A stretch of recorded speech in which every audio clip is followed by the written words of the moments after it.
আসসালামু আলাইকুম প্রিয় শিক্ষার্থীবৃন্দ, তোমাদেরকে আজকের লাইভ ক্লাসে শুভেচ্ছা এবং অভিনন্দন জানাচ্ছি। আশা করছি তোমরা ভালো আছো এবং সুস্থ আছো, নিরাপদে আছো। এবং আমরা খেয়াল করেছি যে তোমরা প্রথম যে অ্যাসাইনমেন্ট সেটি তোমরা জমা দিয়েছো।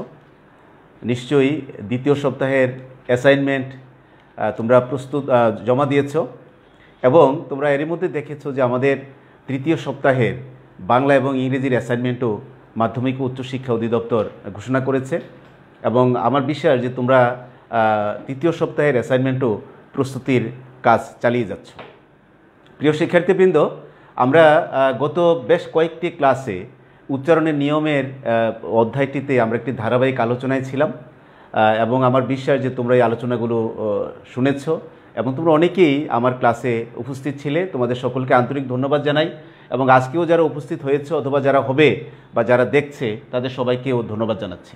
তোমরা খেয়াল করো, আমরা গত 4টি ক্লাসে উচ্চারণের নিয়মের ধারাবাহিক আলোচনায় আমরা 4টি ক্লাস নিয়েছি এবং সেখানে আমরা উচ্চারণের নিয়ম, তোমরা খেয়াল করো, আমি শুরুতেই বলেছিলাম যে উচ্চারণের নিয়মের 3টি ধাপ আছে।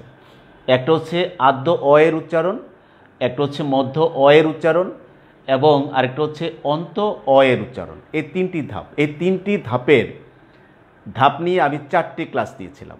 প্রথম আদ্য এর উচ্চারণের 2টি ক্লাস দিয়েছি, সেখানে আমরা প্রায় 12টি নিয়ম আলোচনা করেছি। তারপরে মধ্য এর উচ্চারণ নিয়ে আলোচনা করেছি, উচ্চারণের নিয়ম নিয়ে আলোচনা করেছি, অন্ত এর উচ্চারণের নিয়ম নিয়ে আমরা আলোচনা করেছি।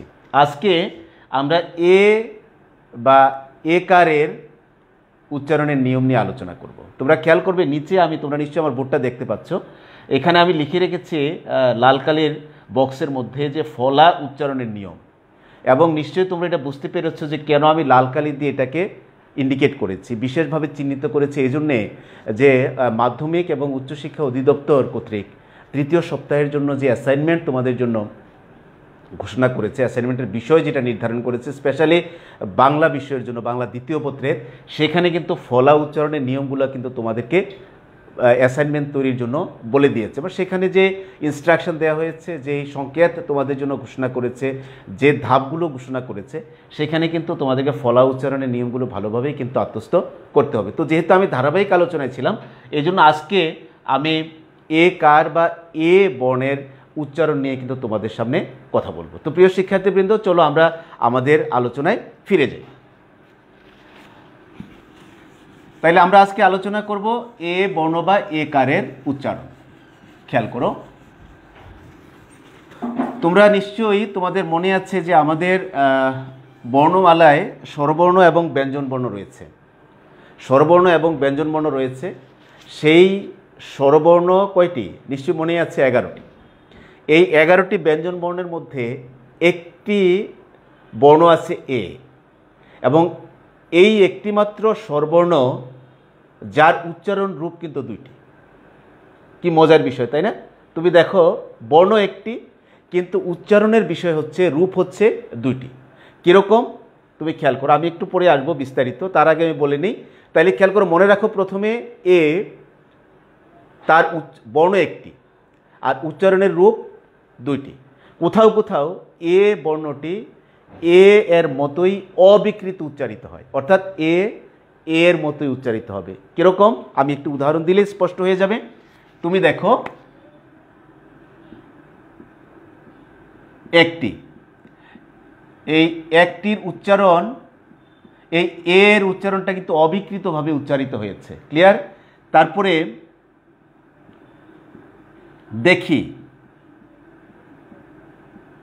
দেখি, তারপরে তুমি দেখো গেছে বা গেছো, তুমি যেটাই লেখো। আচ্ছা, গেছো লিখলাম, গেছো। এখানে তুমি দেখো এই এবং এই 3টি কিন্তু অবিকৃতভাবে এখানে উচ্চারিত হয়েছে। এটা হচ্ছে উচ্চারিত রূপ। তোমরা কি বোর্ডটা দেখতে পাচ্ছ? উচ্চারিত রূপ হচ্ছে এটা, এর উচ্চারিত, এটা হচ্ছে শব্দ। তাইলে খেয়াল করো, যে একটি স্বরবর্ণ তার দুইটা রূপ হচ্ছে উচ্চারণের রূপ। একটা হচ্ছে এ, যেটা কি হয়, এইটা এর মতোই অবিকৃতভাবে উচ্চারিত হয়। ক্লিয়ার? যেমন আমরা উদাহরণ দিয়েছি, এ অবিকৃত উচ্চারিত হয়েছে, এখানে একার অবিকৃত উচ্চারণ হয়েছে, এখানে একার সেটাও অবিকৃতভাবে উচ্চারিত হয়েছে। আবার কোথাও কোথাও এ বর্ণ বা একার এ এর মতো উচ্চারিত হয়। তুমি দেখো এ, আমি একটু কালার চেঞ্জ করে লিখছি, তোমরা দেখো এখানে আমি লিখি, তাইলে বোধহয় তোমাদের দেখতে সুবিধা হবে। এ, তাইলে এখানে দেখো, এখানে এটা কিন্তু শুধুমাত্র অবিকৃত ছিল, অবিকৃতভাবে উচ্চারিত হয়েছে এ। বোর্ড কি দেখা যাচ্ছে? বোর্ডটা দেখা যাচ্ছে, থ্যাংক ইউ। তো এই এ অবিকৃতভাবে উচ্চারিত হয়েছে। আবার কোথাও কোথাও এই এটাই কিন্তু উচ্চারিত হয়েছে কিভাবে? বিবৃতভাবে, এ। খেয়াল করো, তাইলে বর্ণ একটি, তার উচ্চারণের রূপ কিন্তু দুইটি। এই যে আমি উদাহরণ দিই, তারপরে আমরা যাচ্ছি। তুমি দেখো এক,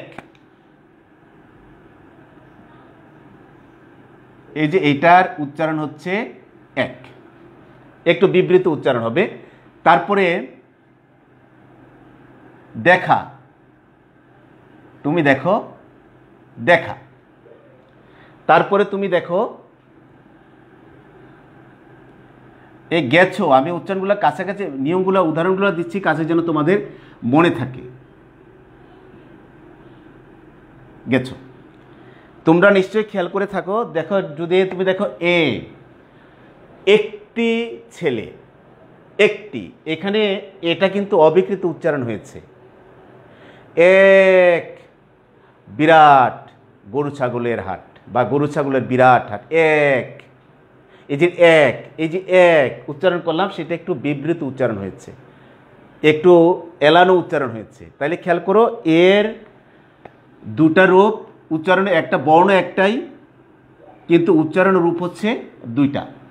ঠিক এই কারণেই আমাদের এই উচ্চারণের ক্ষেত্রে, লেখার ক্ষেত্রে আমাদের এই প্রায়ই কিন্তু বিভ্রান্তি দেখা দেয় যে আমাদের আসলে কোনটা হবে। এবং মজার বিষয় হচ্ছে, তুমি খেয়াল করে থাকবা, এ ধ্বনিটি উচ্চারণে থাকলেও এটা কিন্তু আমাদের বর্ণমালাতে স্থান পায়নি। এটা উচ্চারণে আছে, এটা কিন্তু উচ্চারণে আছে, কিন্তু আমাদের বর্ণমালাতে কিন্তু এটার কোনো স্থান হয়নি। যদিও তোমরা অনেকেই জানো যে ধ্বনিবিজ্ঞানের ফর্মুলাতে, ধ্বনিবিজ্ঞানে যে মৌলিক স্বরধ্বনি আছে, সেখানে কিন্তু আবার এটার স্থান দেওয়া হয়েছে। কিন্তু আমাদের সাধারণ যে বর্ণমালা আছে, যে অ্যালফাবেটগুলো আছে, সেখানে কিন্তু আমাদের এই বর্ণটাকে স্থান দেওয়া হয়নি। তবে তোমরা খেয়াল রাখতে হবে যে বর্তমানে যে বিদেশি শব্দ, সেই বিদেশি শব্দেই কিন্তু অনেক ক্ষেত্র অনুযায়ী কিন্তু এ, খেয়াল মুছে দিচ্ছি, এটা বিদেশি শব্দে কিন্তু এ বা এই জফলা আকার এভাবে কিন্তু শব্দের উচ্চারণে ব্যবহৃত হয়। তাহলে খেয়াল করো, বর্তমানে বিদেশি শব্দ কোনগুলো? তোমরা জানো যে আমাদের বাংলা ভাষায় অজস্র বিদেশি শব্দ কিন্তু প্রবেশ করেছে। কেন? কারণ আমরা দেখেছি যে বাংলা এই উপমহাদেশে, স্পেশালি 1200 শতক থেকে বা তারও আগে থেকে আমাদের এই উপমহাদেশে বিশ্বের বিভিন্ন প্রান্ত থেকে নানা বর্ণে, নানা শ্রেণী, নানা পেশার মানুষ কিন্তু এই উপমহাদেশে এসেছিল। এবং তাদের মধ্যে আমাদের এই উপমহাদেশে সর্বশেষ এবং মানে অনেক বেশি সময় যারা অবস্থান করেছিল, সেটা হচ্ছে ইংরেজ জাতি। এবং তারা প্রায় 200 বছর আমাদের এই উপমহাদেশে অবস্থান করেছিল, আমাদেরকে শাসন করেছে, আমাদেরকে শোষণ করেছে। তাদের কাছ থেকে, তাদের ভাষা থেকে আমরা কি পেয়েছি? অনেক শব্দ আমরা পেয়েছি, যেই ইংরেজি শব্দগুলোকে আমরা আসলে নাম দিয়েছি বিদেশি শব্দ। এই বিদেশি শব্দে ক্ষেত্র অনুযায়ী কি হয়? আমাদের এই এটা কিন্তু ব্যবহৃত হয়। তাহলে তোমরা নিশ্চয়ই বুঝতে পারছো এই যে এ ব্যবহৃত হয়। তাইলে তুমি দেখো, উদাহরণ দেই, তাইলে তোমরা বুঝতে পারবে। যেমন স্কুল অ্যান্ড কলেজ, অ্যান্ড, আমি লিখছি এ এন ডি, অ্যান্ড। এই অ্যান্ডের আমরা বাংলাটা কি লিখব? তাই না? অ্যান্ডের বাংলা লিখব আমরা অ জফলা আকার 9 ড সংযুক্ত, অ্যান্ড। আবার কোথাও কোথাও আমরা কিন্তু এরকমও দেখতে পাই এ দিয়ে 9 ড লিখে, বাট সেক্ষেত্রে কিন্তু উচ্চারণ অনুসারে বা উচ্চারণ অনুযায়ী কিন্তু এইভাবে লেখার কোনো স্কোপ নাই, যেহেতু আমাদের এই বর্ণটারই একটি বিবৃত রূপ হচ্ছে অ জফলা আকার দিয়ে, এ দিয়ে, অ্যান্ড। স্কুল অ্যান্ড কলেজ, এই যে অ্যান্ড, আমরা কিন্তু অ্যান্ড বলছি না, আমরা বলছি অ্যান্ড। School and college. এই যে অ্যান্ড, তোমরা নিশ্চয়ই উচ্চারণের মধ্যেই বুঝতে পারছো যে এখানে শুধুমাত্র এ হচ্ছে না, এখানে তো এ হচ্ছে, এ মানে অ্যান্ড। ওকে, তারপরে ধরো অ্যাকাউন্ট, অ্যাকাউন্ট, অ্যাকাউন্টকে যদি আমরা বাংলায় লিখি আমরা কিন্তু এ দিয়ে লিখতে পারবো না, আমরা লিখতে হবে এরকমভাবে এ কা উন্ট। ওকে, তোমরা নিশ্চয়ই বোর্ডটা দেখতে পাচ্ছ, ভেরি গুড। তারপরে তুমি দেখো ব্যাংক, BANK, ব্যাংক ইংরেজি শব্দ, সেই ব্যাংককে ব জফলা আকার অনুসার ক, ব্যাংক। তুমি যদি বয়কার বে, তুমি যদি এরকম লেখো আমি সোনালী ব্যাংকে যাব, এই যে বয়কার দিয়ে লেখো, এ যদি এই একে যদি তুমি লেখার চেষ্টা করো তাহলে কিন্তু তোমার বানানের মানে অনুসারে, মানে শব্দ অনুযায়ী কী হচ্ছে না, আমার উচ্চারণ অনুযায়ী শব্দের প্রতিশব্দটাই লেখা হচ্ছে না, ভুল হয়ে যাবে। এই জন্যে আমাদের যেই শব্দগুলো বিদেশ থেকে এসেছে তার অধিকাংশ ক্ষেত্রে এই শব্দের উচ্চারণ অনুযায়ী বা ক্ষেত্র অনুযায়ী কিন্তু কি হয়, এইটা অজফলা আকার দিয়ে লিখতে হয় অথবা জফলা আকার দিয়ে লিখতে হয়। যেমন ব্যাংক আমি বলেছি, তারপরে ম্যানেজার, ম্যানেজার MANAGER, ম্যানেজার। এই ম্যানেজারকে তুমি কি লিখতে হবে, ম জফলা আকার, ম্যানেজার, ম্যানেজার। তুমি খেয়াল করেছো নিশ্চয়ই, ম্যানেজার। তারপরে তুমি দেখো একাডেমিক, একাডেমিক, একাডেমিক বা একাডেমি, একাডেমি বানানো কিন্তু অজফলা দিয়ে হবে। তারপরে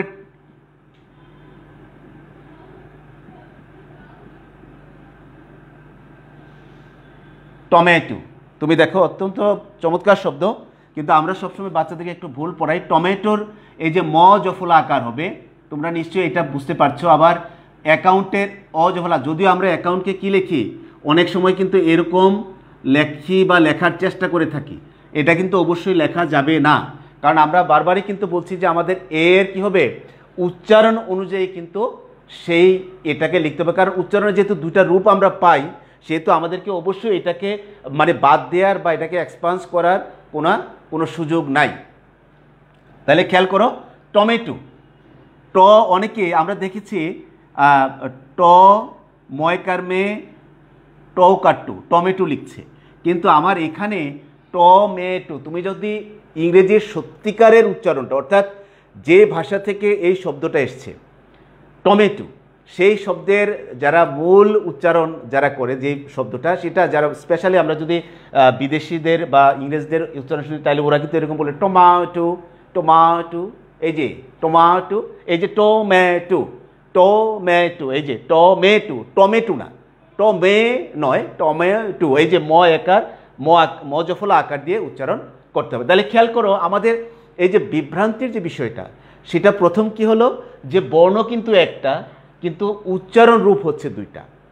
এটা আমাদের জন্য একটা অনেক বড় বিভ্রান্তি। এই জন্য আমরা অনেক সময় কিন্তু আমাদের খটকা লেগে যায় যে আমরা কোথায় এ হবে আর কোথায় এ হবে, এইটা আমাদের মাঝখানে একটা খটকার বিষয়। আরেকটা বিষয় হচ্ছে যেহেতু আমাদের ভাষায় অনেক ধরনের ইংরেজি শব্দ আসছে, বিদেশি শব্দ আসছে, এই শব্দগুলোকে আমরা যখন ক্ষেত্র অনুযায়ী বা বিষয় অনুযায়ী উচ্চারণ, সঠিক উচ্চারণ অনুযায়ী লিখব, তখন কিন্তু আমাদেরকে কি করতে হবে, অবশ্যই এই এর উচ্চারণের বিবৃত রূপ যেটা, সেই রূপ দিয়ে তাকে সেটা লিখতে হবে। আবার আরেকটা মজার বিষয় হচ্ছে অনেক তদ্ভব এবং দেশি শব্দ আছে যেখানে, মুছে দিচ্ছে, তুমি দেখো অনেক তদ্ভব এবং দেশি শব্দ আছে যেখানে যেখানে জফলা আকারটা ব্যবহার করতে হয়।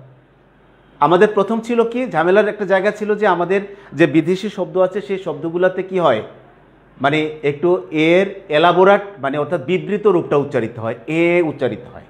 যেমন অ্যাকাউন্ট, অ্যাকাউন্ট, অ্যাকাউন্ট না অ্যাকাউন্ট, এই যে এ অজফলা দিয়ে লিখতে হবে। ওকে, তাহলে তদ্ভব এবং দেশি শব্দের মধ্যেও তুমি দেখো এখানে জফলা আকার দিয়ে লিখতে হয়। কীরকম, যেমন আমরা বাজার থেকে ট্যাংরা মাছ কিনি, ট্যাংরা, তুমি যদি এটাকে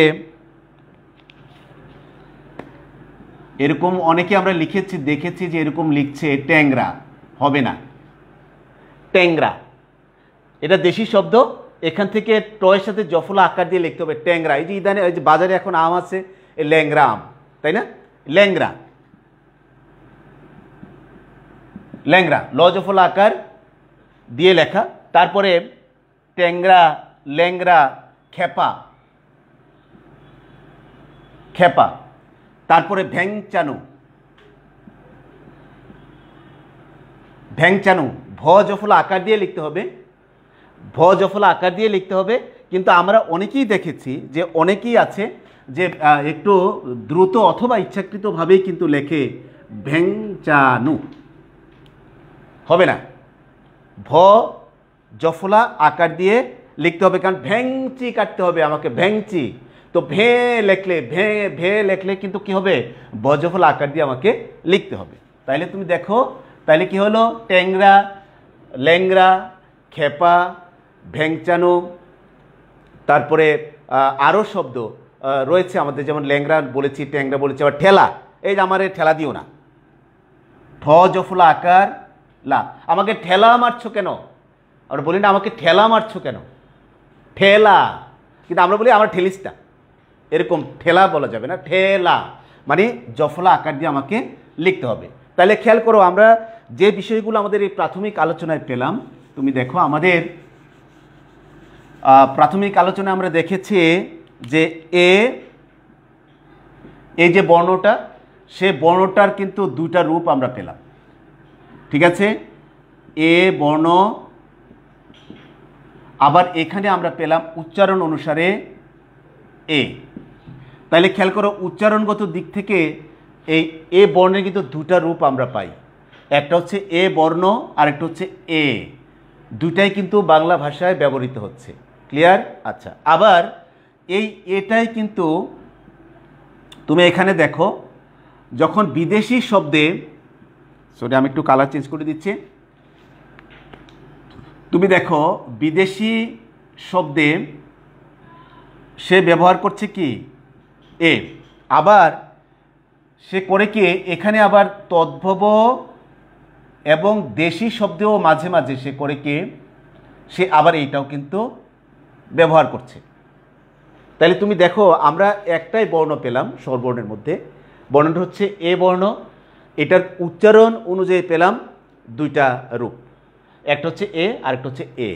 আবার এই বর্ণটাই কিন্তু যখন বিদেশি শব্দের উচ্চারণ অনুসারে লেখা হয় ক্ষেত্র অনুযায়ী, সেখানে কিন্তু সেটা এ রূপটাকে এলানো বা বিবৃত রূপটাকে সে ব্যবহার করছে, আবার আমার দেশের শব্দ আবার তদ্ভব শব্দ সেই শব্দগুলোতে কিন্তু এটা ব্যবহার করছে। এই যে বিভ্রান্তি বা এই যে কারণগুলো, এই কারণগুলোর কারণে কিন্তু কি হয়েছে, এই এর উচ্চারণের ক্ষেত্রে কোনো পাকাপোক্ত নিয়ম বা বিধি আরোপ করা যায়, ক্লিয়ার? কারণ এত যে বিভ্রান্তি, তাহলে বিধি বা নিয়ম আরোপ করার জন্য তো কী করতে হবে, আমাকে একটা নির্দিষ্ট জায়গায় পৌঁছে যেতে হবে, কিন্তু এই পৌঁছানো যায় না। কারণ কি, কারণ এর কিন্তু দুইটা রূপে আমরা পেয়ে থাকি এবং ব্যবহারও করে থাকি, রূপও আছে আবার ব্যবহারও রয়েছে, এই জন্য কিন্তু তার জন্য পাকাপোক্তভাবে কোনো নিয়ম কিন্তু আরোপ করা সম্ভব হয়নি। কিন্তু আমাদের সুবিধার জন্য, আমাদের যে সুবিধা আছে সেই সুবিধার জন্য আমরা কি করেছি, কিছু নিয়ম আমরা আরোপ করেছি বা তৈরি করেছি বা আমরা এখন শিখব, অর্থাৎ কয়েকটি নিয়ম আমরা শিখব যেন আমরা কি করতে পারি, আমরা পরীক্ষায় যেন উত্তরগুলো লিখতে পারি। তাহলে চলো প্রিয় শিক্ষার্থীবৃন্দ, আমরা প্রথমে আলোচনা করলাম যে এর রূপ হচ্ছে দুইটি, উচ্চারণ অনুসারে আমরা দুইটি রূপ পেয়ে থাকি, একটা হচ্ছে এ রূপ সরাসরি, যেটা অবিকৃতভাবে আমাদের ভাষায় উচ্চারণ হয় বা উচ্চারিত হয়, আবার উচ্চারণ অনুসারে বা উচ্চারণ রীতি অনুসারে আমরা এর একটি বিবৃত রূপও কিন্তু পেয়ে থাকি, যেটাকে আমরা বলি এ, দুটাই কিন্তু পেয়ে থাকি, এবং এই জন্য আমাদের মাঝে মাঝে আমাদেরও খুব বিভ্রান্তির সৃষ্টি হয়।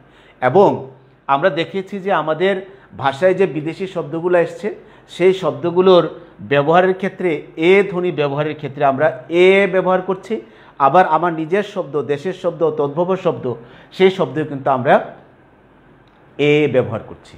এই বিভ্রান্তি অথবা এই কারণগুলোর কারণে কিন্তু যদিও নিয়ম আরোপ করা যায়নি পাকাপোক্তভাবে, তারপরেও পরীক্ষার জন্য আমাদের তো পরীক্ষায় লিখতে হবে, সেই জন্য আমাদেরকে কয়েকটি নিয়ম আমরা আজকে আলোচনা করব। তো চলো আমরা আজকে এ বর্ণ বা এ ধ্বনির বা এ কারের নিয়ম কয়েকটা আমরা শেখার চেষ্টা করি। এবং তোমরা খেয়াল করে থাকবে, আমি বেশ কয়েকটি ক্লাসে কিন্তু যে নিয়মগুলো আলোচনা করেছি, স্পেশালি অ উচ্চারণের যে নিয়ম, সেই নিয়মগুলোতে কিন্তু আমি সহজ করে লেখার চেষ্টা করেছি যেন তোমাদের বুঝতে সুবিধা হয়। তাইলে খেয়াল করো, আমরা প্রথম নিয়মটাতে যাই। এ কারের পর যদি, খেয়াল করো, 1 নম্বর নিয়ম, খেয়াল করো, আমি নাম্বার দিয়ে দিলাম। এ কারের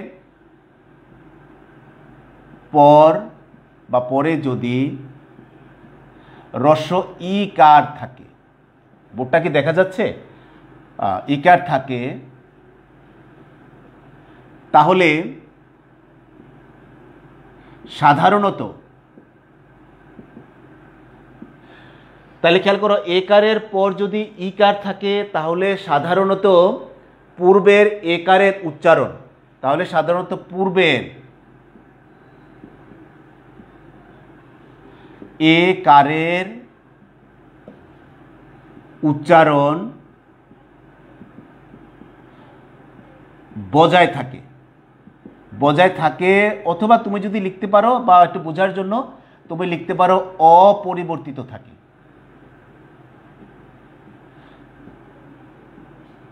তাহলে কি দাঁড়ালো? এ কারের পর যদি হ্রস্ব ইকার থাকে তাহলে কি হবে?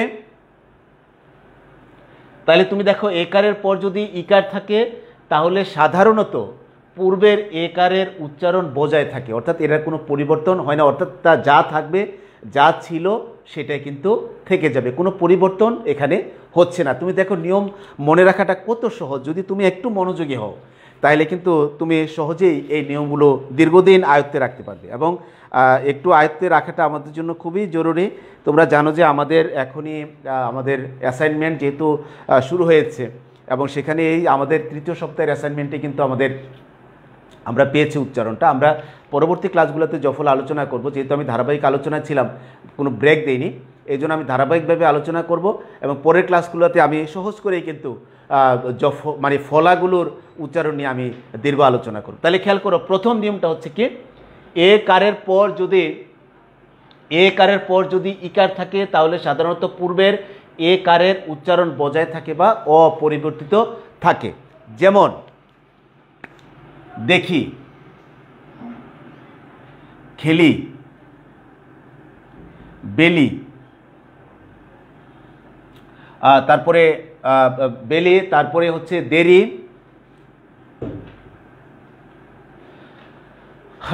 তারপরে ঠেলি। ধরো 5টা উচ্চারণ দিলাম, বোর্ডটা দেখা যাচ্ছে উপর থেকে, দেখা যাচ্ছে, ওকে, থ্যাংক ইউ। তারপরে তাহলে দেখি, খেলি, বেলি, দেরি, ঠেলি, 5টা উদাহরণ দেয়। তুমি দেখো, এ কারের পর যদি ই কার থাকে, আমাদের এ কারের পর দয়ের সাথে এ কার আছে, দয়ের সাথে, তারপরে রস্বইকার আছে, দ্বিতীয় উদাহরণে রস্বইকার আছে, তারপরেও রস্বইকার আছে, তারপরেও রস্বইকার আছে, তারপরেও রস্বইকার। যদি একারের পর রস্বইকার থাকে তাহলে কি হবে? সাধারণত পূর্বের যে একারটা আছে তার উচ্চারণটা বজায় থাকবে। তার মানে কি দাঁড়ালো? এটার উচ্চারণ অনুসারে এইটার উচ্চারণ হয়ে যাবে এরকমই থাকবে, অর্থাৎ এটার কোনো পরিবর্তন হবে না।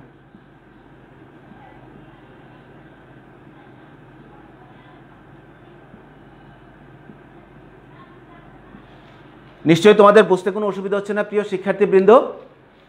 তারপরের নিয়মে আমরা চলে যাচ্ছি। তুমি দেখো, নিয়মটা ঠিক থাকবে। 2 নম্বর নিয়মে একারের পর যদি এখানে ইকার ছিল, হ্রস্ব ইকার, আমরা এখানে একটু হ্রস্ব উকার করে দিই, বাস।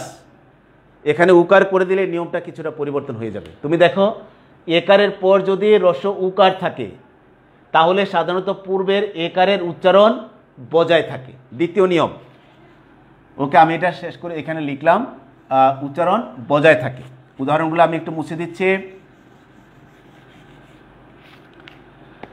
বজায় থাকে, তাইলে দেখো একারের পর যদি কি থাকে, হ্রস্ব উকার থাকে, তাইলে দেখো একটু, দেখুন, হেতু, সেতু, বেনু, রেনু। আমি উদাহরণগুলো লিখি। একটু,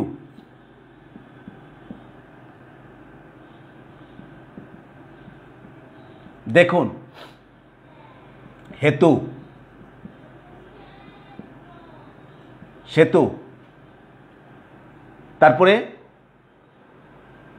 বেনু, রেনু। কটা দিলাম? 6টা।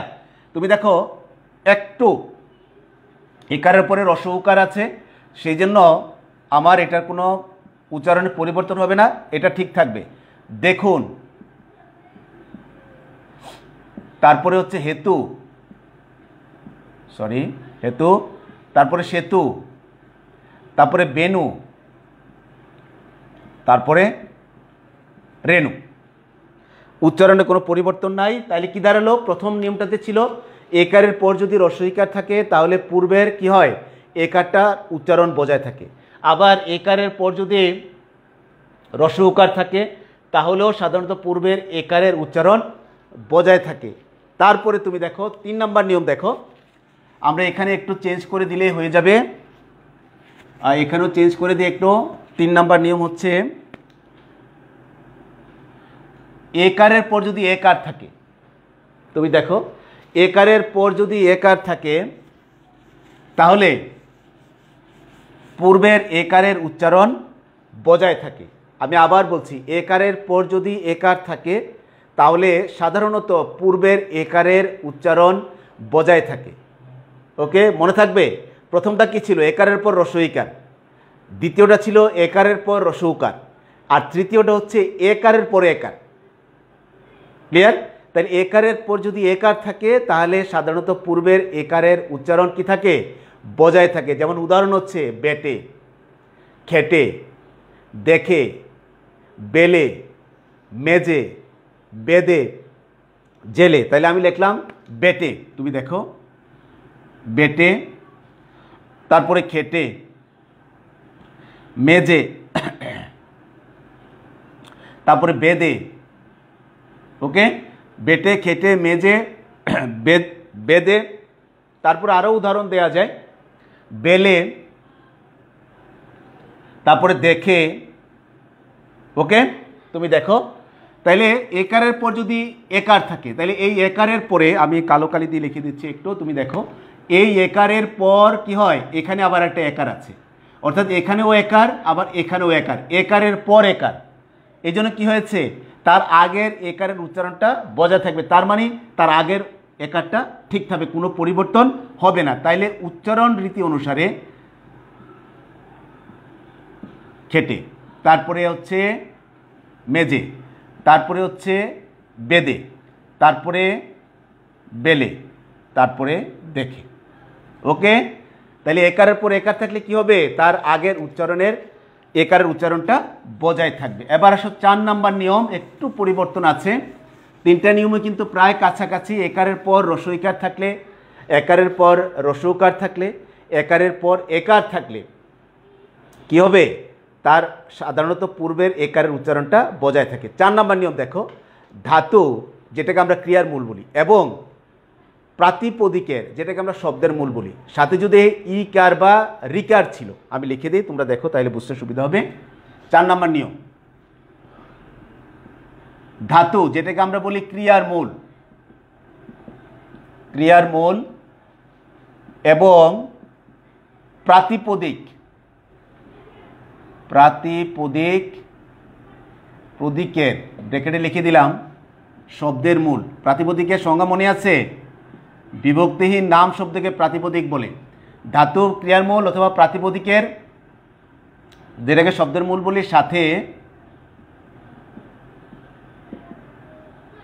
ইকার বা রিকার ছিল, রিকার ছিল। ওকে, তুমি দেখো ক্রিয়ার মূল অথবা শব্দের মূলের সাথে ইকার বা রিকার ছিল পরবর্তী ধ্বনির প্রভাবে। তুমি দেখো পরবর্তী ধ্বনির প্রভাবে ইকার বা রিকার, রিকার কি হয়, একারে পরিণত হলে, রিকার যদি একারে পরিণত হয়, একারে পরিণত হয়, তুমি দেখো মজার বিষয়, ধাতু এবং প্রাতিপদিকের সাথে যদি রস্বইকার বা রিকার থাকে, বা যেটা ছিল, পরবর্তী ধ্বনির প্রভাবে এই ইকার বা রিকার যদি একারে পরিণত হয়ে যায়, তাহলে আর কখনো কোনো অবস্থাতেই একারের উচ্চারণ এ হবে না। আর কখনো কোনো অবস্থাতেই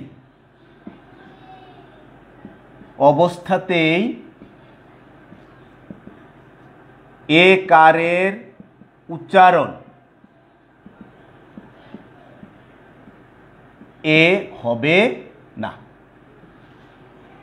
যদি এই ক্রিয়ার মূল বা শব্দের মূলের সাথে ইকার বা রস্বইকার রিকার থাকে এবং সেটা যদি কি হয়, তার পরবর্তী ধ্বনির প্রভাবে যদি এটা পরিবর্তন হয়ে যায় বা এটা একারে পরিণত হলে কি হবে, কোনো অবস্থাতেই আর এটা কখনোই এ হবে না। এটা কি থাকবে, ওটা এই থেকে যাবে। যেমন ধরো লেখাটা আসছে কোত্থেকে, লিখ ধাতু থেকে। এখানে রস্বইকার ছিল, ওকে, তার পরবর্তী ধ্বনির প্রভাবে সেটা কি হয়েছে, একারে পরিণত হয়েছে। যেহেতু পরিণত হয়েছে এই জন্য কখনোই এটার কি হবে না, এ হবে না, এটা লেখাই থাকবে। ঠিক আছে। তারপরে গেলাফ,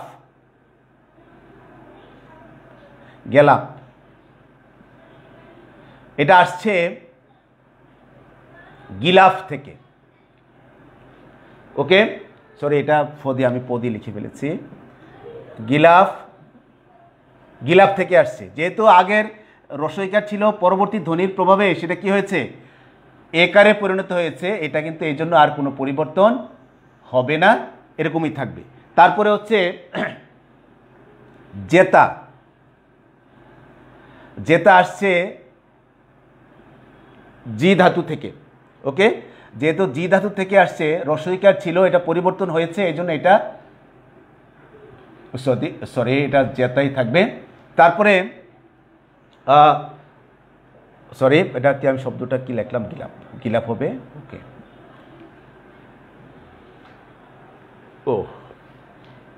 সরি, এখানে একটু আমি একটু লিখেছি। ওকে, গেলাপ, ওইটা গেলাপ হবে, বাট এটা মূল শব্দটা ছিল গিলাফ। ওকে, তারপরে জেতা, তারপরে হবে গেরস্থ, এটা আসছে গৃহস্থ থেকে। যেহেতু রিকার ছিল, পরবর্তী ধ্বনির প্রভাবে সেটা একারে পরিণত হয়েছে। এখানে এই যে দেখো, এইটার পরিবর্তনে এইখানে হয়েছে, বোর্ডটাকে নিচে দেখা যাচ্ছে, হয়েছে, এই জন্য এটা হবে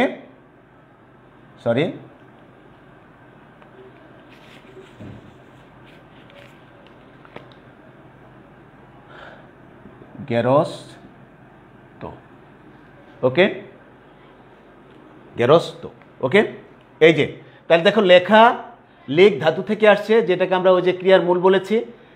এটার রস্বইকারটা তার পরবর্তী ধ্বনির প্রভাবে একারে পরিণত হয়েছে, সামনে আসছে। তোমরা দেখো, আমি একটু দেখাই দিচ্ছি। এখানে এই যে এখানে আসছে, একার হয়েছে, এই জন্য আবার এটা এইখান থেকে অপরিবর্তিত রয়ে গেছে। গিলাপ থেকে আসছে, লয়ের কারণে এই রস্বইকার পরিবর্তন হয়ে একার হয়েছে, আবার এই একারটা এখানে বজায় আছে, কোনো পরিবর্তন হয়নি। ঠিক জেতারটাও জেতা থাকবে। গেরস্থের এখানে রিকার ছিল, রিকারের কারণে এখানে পরিবর্তন হয়েছে, আবার এই একারটা আবার এখানে ঠিকভাবে থেকেছে, কোনো পরিবর্তন হয়নি। তাহলে প্রিয় শিক্ষার্থীবৃন্দ, তোমরা খেয়াল করো, আমরা আজকে কি করলাম, আমরা আজকে এ ধ্বনি বা একারের উচ্চারণের নিয়ম নিয়ে কথা বলেছি। আমরা প্রথমেই দেখেছি যে আমাদের এই এ ধ্বনিটির দুইটি রূপ পাওয়া যায়। একটা হচ্ছে এ, যেটা অবিকৃতভাবে উচ্চারিত হয়, আবার এ, যেটা একটু বিবৃত উচ্চারণ হয়, একটু এলানো উচ্চারণ হয়। এবং এই দুটি উচ্চারণের কারণেই কিন্তু আমাদের নানা ধরনের বিভ্রান্তি কিন্তু দেখা যায়। আবার আমরা বিদেশি শব্দের বেলায় দেখেছি যে ক্ষেত্র অনুযায়ী বিদেশি শব্দে কিন্তু এই যে এর যে বিবৃত রূপটা সেটা ব্যবহৃত হচ্ছে। যেমন আমরা উদাহরণ দিচ্ছি অ্যাকাউন্ট, তারপরে ম্যানেজার, তারপরে টমেটো, তারপরে ব্যাংক, এই ধরনের শব্দগুলোতে কি হয়, একটু এলানো উচ্চারণ হয়। তারপরে আবার কিছু তদ্ভব আছে, দেশি শব্দ আছে, যেখানে কিন্তু কি হয়, এই এর এলানো উচ্চারণটা, এলানো রূপটা ব্যবহৃত হয় বা উচ্চারিত হয়। এই যে বিভ্রান্তির কারণেই কিন্তু নানা ধরনের সংকট ছিল এটা নিয়ম আরোপ করার ক্ষেত্রে। তারপরেও আমাদেরকে 4টি নিয়ম আমরা আজকে আলোচনা করেছি। প্রথমটা ছিল একারের পর যদি কি থাকে, একারের পর হ্রস্ব ইকার থাকলে তার পূর্ববর্তী কী হবে, সাধারণত তার পূর্ববর্তী এটা অবিকৃত থেকে যায় বা বজায় থাকে। তারপরে একারের পর যদি হ্রস্ব উকার থাকে সেখানেও কিন্তু সেটা বজায় থাকে। তারপরে একারের পর যদি একার থাকে তাহলে কিন্তু সাধারণত পূর্বের একারটা কি হয়, অপরিবর্তিত থাকে বা বজায় থাকে। আর পরে ধাতু, ক্রিয়ামূল বা প্রাতিপদিকের সাথে যদি ইকার বা রিকার থাকে যেটা পরবর্তী ধ্বনির প্রভাবে পরিবর্তিত হয়ে একারে পরিণত হয়, সেক্ষেত্রেও কিন্তু কখনোই সেটার বিবৃত রূপটা উচ্চারিত হয় না বা ব্যবহৃত হয় না। তো আমি আশা করছি তোমরা আমার সাথে এতক্ষণ ছিলে এবং তোমরা বুঝতে পেরেছো। আমরা আগামী ক্লাসে আবার আমরা উচ্চারণের ফলা নিয়ে আমরা আলোচনা করব। তোমরা জানো যে আমাদের ভাষায়, আমাদের বর্ণমালায় 6টা ফলা আছে। এই 6টা ফলার নিয়মগুলো নিয়ে আমরা পরবর্তী ক্লাসগুলোতে আলোচনা করব। আর তোমরা আজকে যারা আমার ক্লাসটি শুনলে, দেখলে, তোমাদের সকলকে আন্তরিক অভিনন্দন এবং ধন্যবাদ জানাচ্ছি।